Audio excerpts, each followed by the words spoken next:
कृष्ण टिके कहीं हसले बलराम कहले कौन कहले सत्य युगर झील ब्रह्मा कहते आपको बाहर बोली ता बापा आमको खबर देखे आती बाहर किंतु भाई तमें झील मुंडे सिंदूर देले गोटे सीढ़ी रे चढ़ी सिंदूर दो कारण उच्चता 40 तार रेवती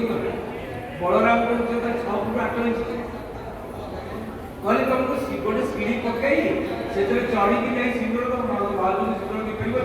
बलराम टे रागिल तो रागिल कहले ये समस्या समाधान कर जो धरी लंगड़ तक हत्यार रेवती मुंड को ठोकी पारे बाड़े सागे सागे 6 फुट 3 इंच बोले कृष्णाचर हम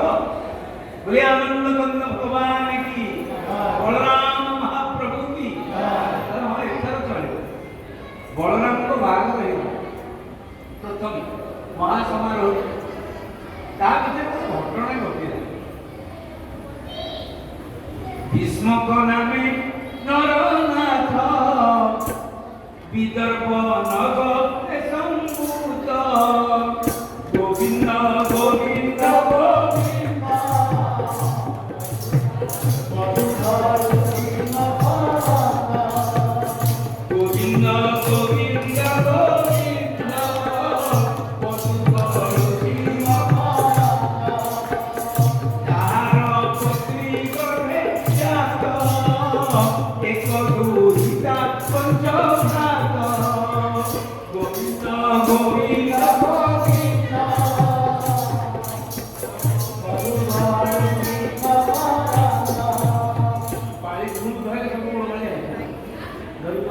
जानी कम जब माइक पर पास